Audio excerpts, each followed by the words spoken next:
Welcome. Grabbed a sandbag today. I'm going to lay it on my lap for our beginning segment of our practice today. It is time to breathe, move, and rest.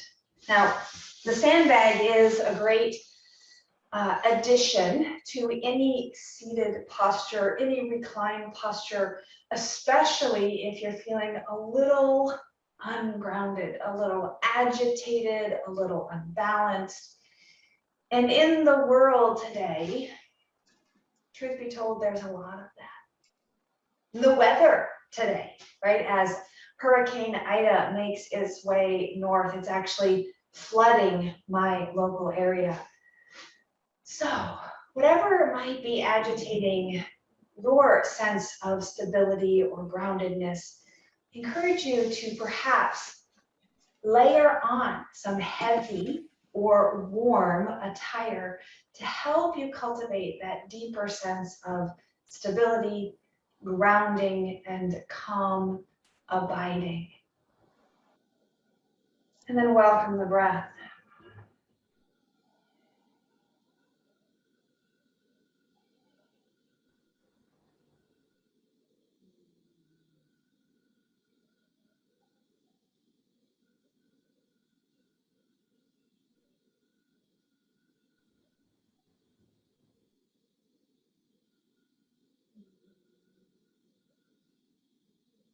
As the breath steadies, that might mean something different for you. For me, they tend to get a little bit longer, both the inhale and the exhale. There's a smoothness in the transition between the inhale and the exhale and vice versa.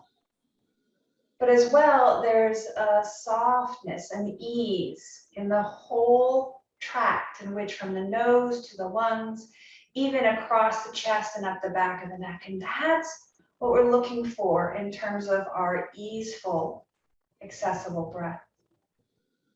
Now, another option here, a mudra to help with this grounding. We're going to use either 2 or even 3 fingers, depending on what will reach to the floor. If you're sitting high enough to the point where your arms don't reach the floor, which could be a combination of shorter, whatever that means, arms, or longer torso, or higher feet. The shape of which you extend your arms is really just a matter of finding comfort. So if your arms are spreading wider, that's okay. That'll just give you a wider base sense of grounding.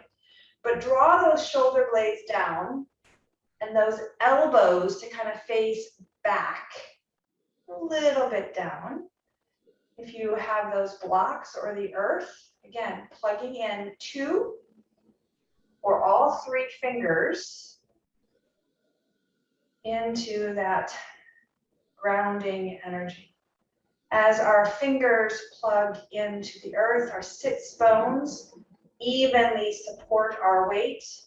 The spine stacks, climbing 1 vertebra at a time to the top of the skull, extending that lifting energy, opening up the channel of our connection from earth to divine, to the spirit.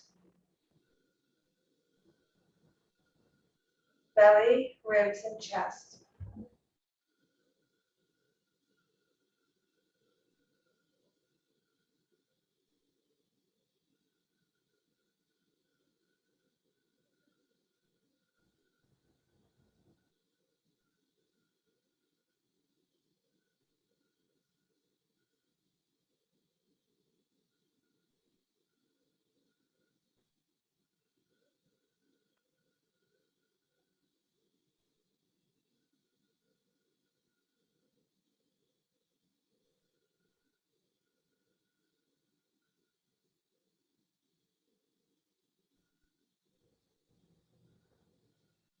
Stay with this just as it is, or begin to bring a little more core activation on the exhale. So at first, it's just a matter of redirecting the attention, the navel pulling back, the pelvic floor drawing up on the exhale, and then maybe even adding on the ujjayi, or the closing of the bandha here at the throat, to exaggerate that siphoning in, the narrowing of that exit, so that the breath leaving the body takes just a little longer. And by nature, giving you a little more time to feel into that effort. So inhale, opens the belly, the ribs, the chest. Exhale, deflates the chest, the ribs, the belly, and then lifts the pelvic floor, locks for a moment by squeezing through the throat. Inhale and open to soften.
Staying with that breath, with or without the ujjayi.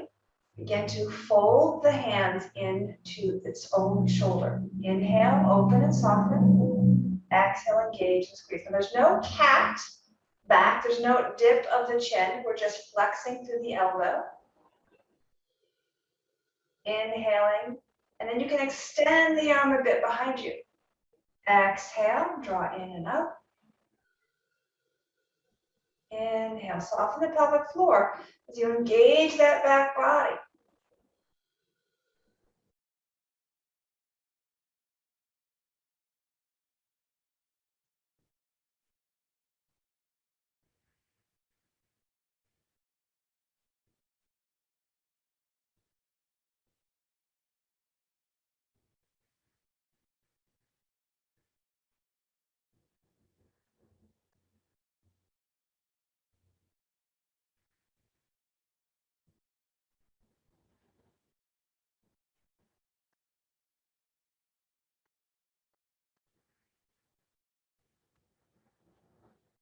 Two more.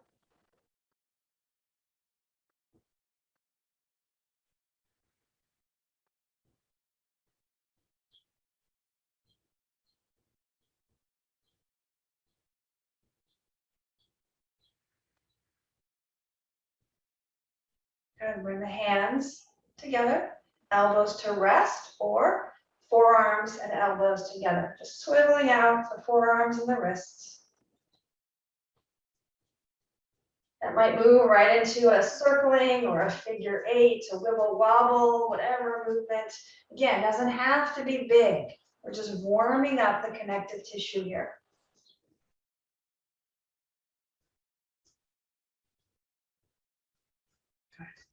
All right. Coming back to those elbows by your side body, we're going to lift up. And then on the exhale, we're going to swing one hand behind, one hand in front. And inhale up and exhale. Good, that's enough, right? If you'd like, turn the head. Arms can straighten, but no higher than the shoulders. And kind of my thumbs are pointing down. Working that posterior of the deltoid for a moment.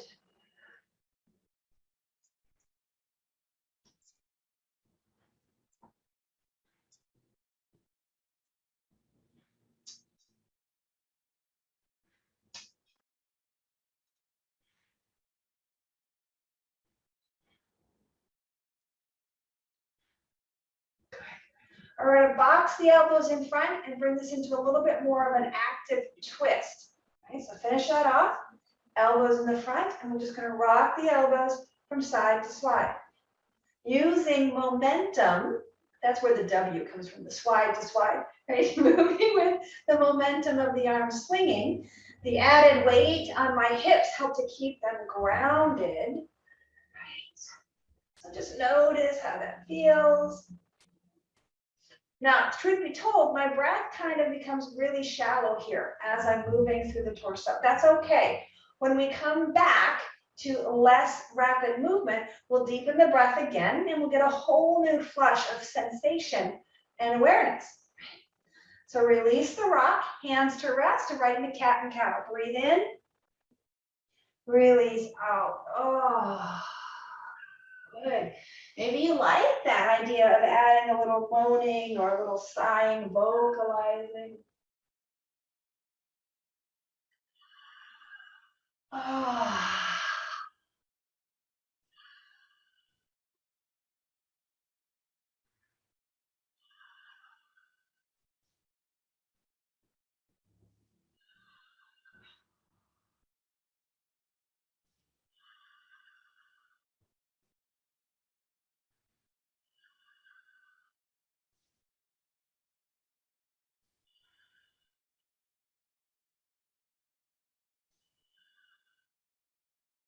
Well done. Good. So as we're moving into the Vata season, I'm going to maintain some grounding here. But to work the lower body, that means I'm going to untangle my legs. Now, the sandbag may not be conducive to where you move, but it is not necessary. I'm just going to shift it so again, it's on my hips. My knees are bent. My hands support behind. And I just sway my knees from side to side. There's some twist happening here, so if your sandbag falls off, no big deal. It just means you're getting more twist. There it goes. That's okay. Now I'm free to get a little more hip rotation. I got props everywhere today.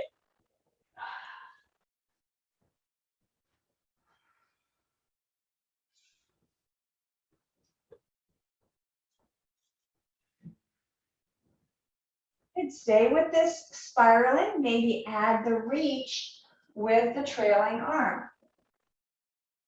Up and over like a sun breath. Horizontal reach. Up and over with the sun breath. Again, your variation is perfectly fine. Whatever you can coordinate to feel easy. Now the truth is I'm actually inadvertently doing a bit of a butt walk down my mat. So if you need to reset, feel free to just witness where you're going. One more time. Evening it out.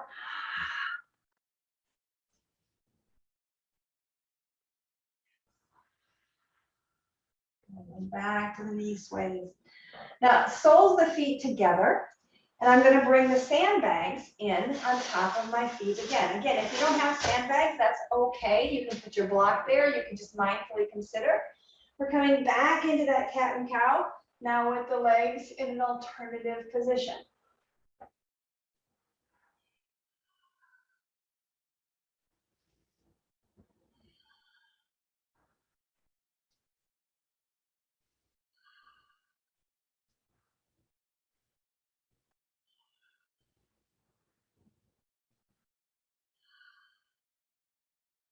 Right.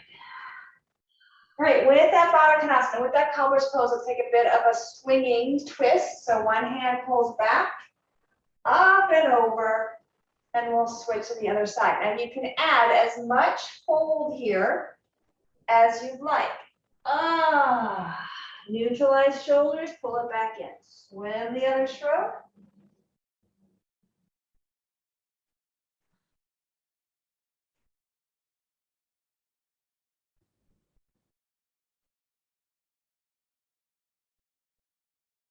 I love this movement because it gives me so many opportunities to touch the ground, which again is going to give us a deeper sense of grounding.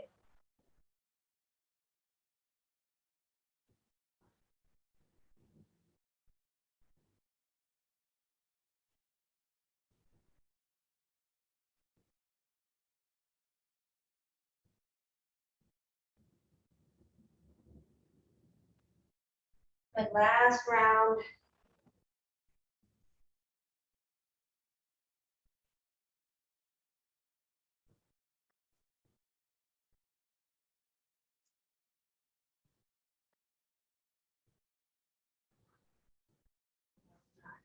All right, once again, plugging into the side body.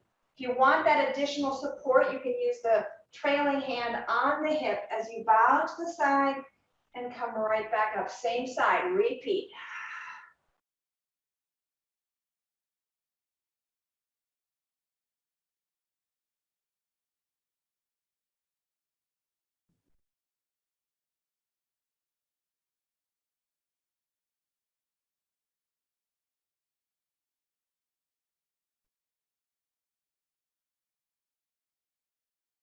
Nicely done. Pause, let the ear drip. Maybe support yourself with a block or an elbow to the mat. Sits bone still rooted on that trailing side. Good. Press down to the base hand. Lift yourself back up. Switching to the second side. So I'm plugging with my lead hand, right? Holding with my trailing, bending the elbow as I bow sideways. Not complicated, but there are a lot of ways in which we can cheat ourselves from the benefits of this practice. And primarily our head, shoulders, ribs, and hips are in the same plane. So we're not leaning in and we're not twisting. We're just horizontally folding, shortening the distance right into those love handles, actually creating a love handle by intention. Why? Because when we create a love handle by intention, we diminish a love handle that finds its way into our bodies when we don't want them, right? In other words, we want to strengthen and lengthen these muscles so that they can stay strong, but not bulking up.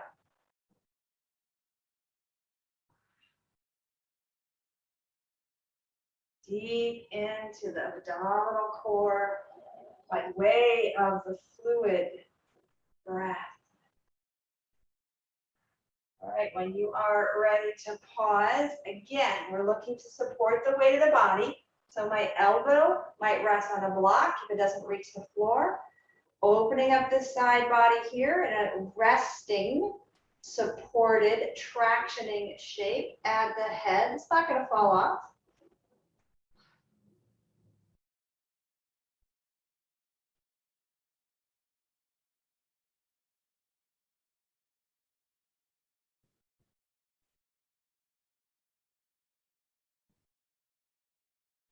Good. Use that hand, press down, and lift yourself up. You can even use that shoulder to lift your head right into a seesaw.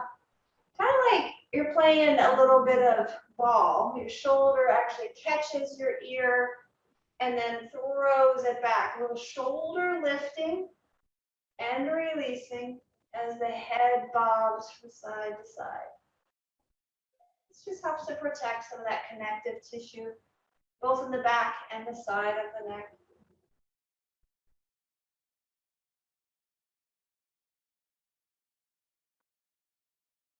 Good. All right, even that out and release. Go ahead and remove the sandbag if it's on your feet. We're going to sway out the knees again, moving from that opening back into functional movement.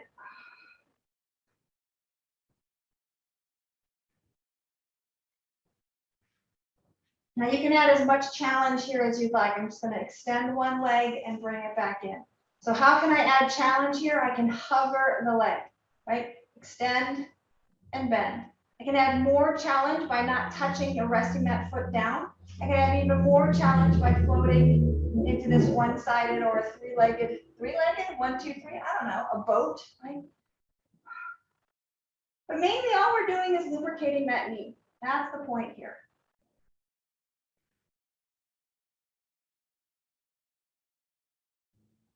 All right, second side. Support if you're feeling tired and you've taken this more challenging hovering position.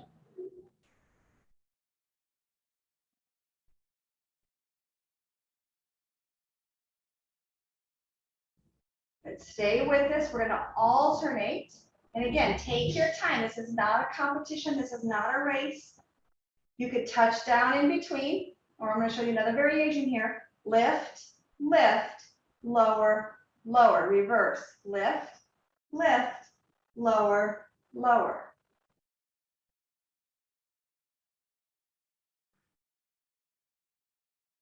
Woo, one more round, whatever that looks like for you.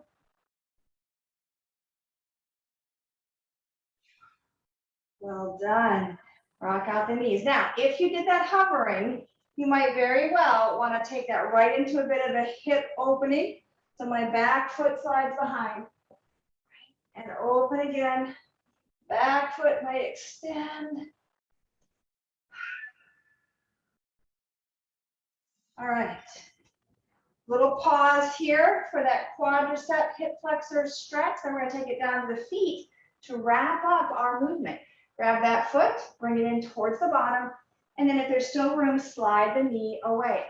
Hand is supporting us, so we're basically in kind of a lazy bound pigeon, right? Why do I say that? Because here would be my bound pigeon. And I'm kind of on my side. I'm reclining a little bit. Really nice stretch down the back, down the front of that back thigh.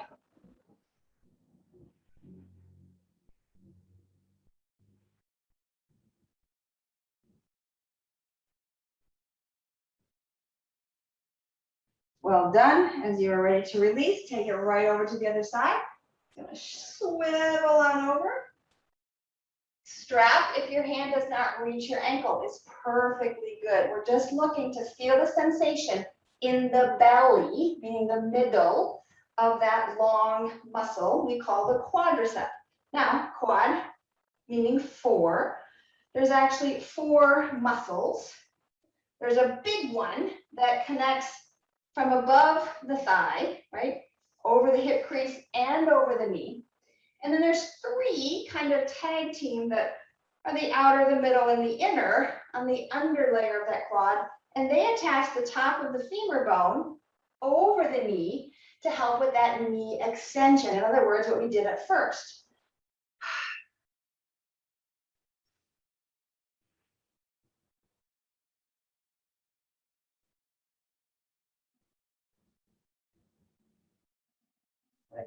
All right, figure four pose. Take your time, untangle the legs, figure four, and roll out the ankles.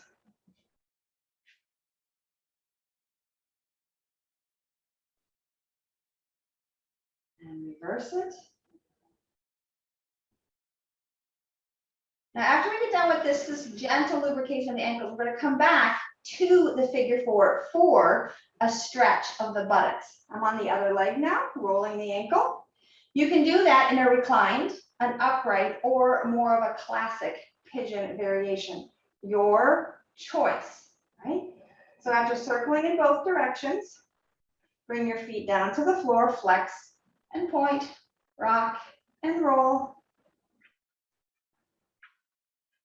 And here we go, moving into our rest for pigeon variation. So again, upright, close yourself in, recline, fold yourself back, or classic pigeon if there is room. Again, you can bring in that weighted sandbag if that feels good.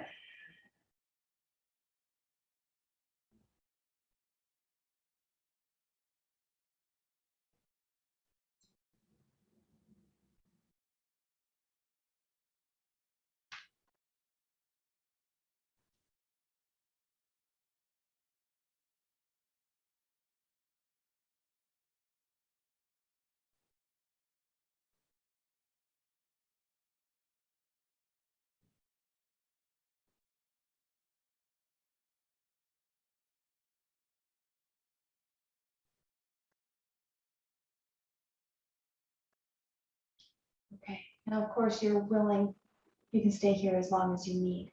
I'm going to move to the second side and then wrap up with about a 3-minute savasana. And again, please know that you can linger here as long as you'd like. Essentially, the breathe, move, rest practice is about 5 minutes of breathing, 5 minutes of resting, and in the middle, somewhere between 15 and 20 minutes of movement to touch all the joints of the body. But maybe you need a little more rest. Maybe you need a little more grounding. That's where, for me, the breath really comes in. So check in as we cool down from that little bit of effort. We settle in again, depending on whether you're on your back, you're seated upright and folded in, or you have chosen the classic downward facing pigeon. We're looking to open up that connective tissue of the external rotators and the glute medius, maximus, and piriformis.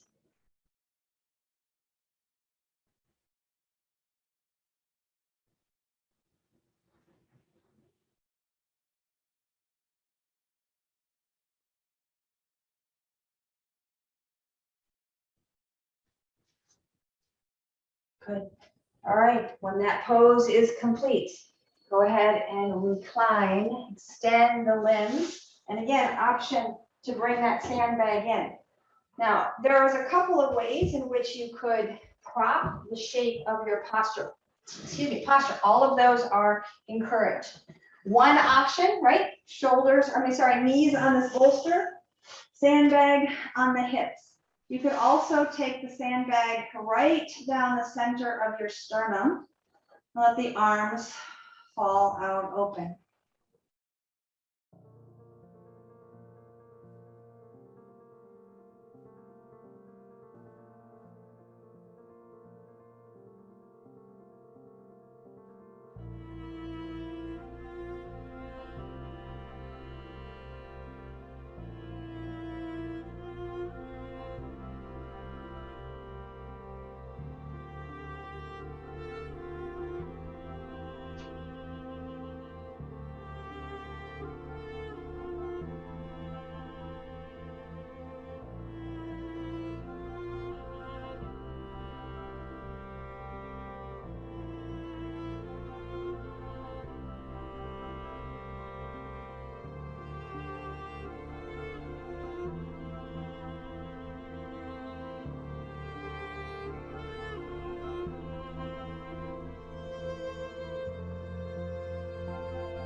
You're ready to close your practice.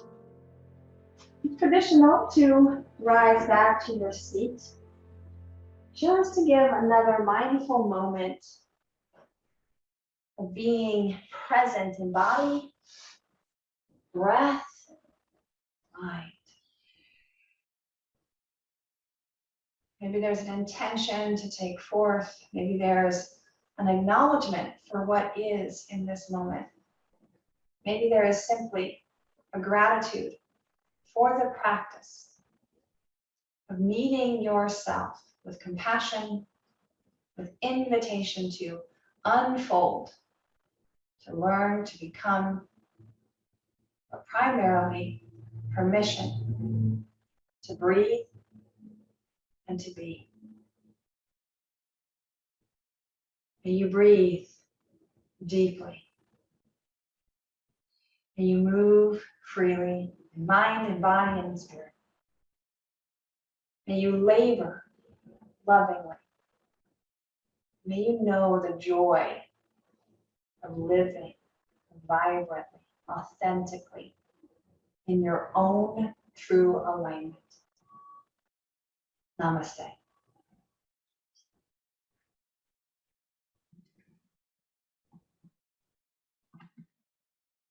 Be well. Have a great day. Hope to see you again very soon.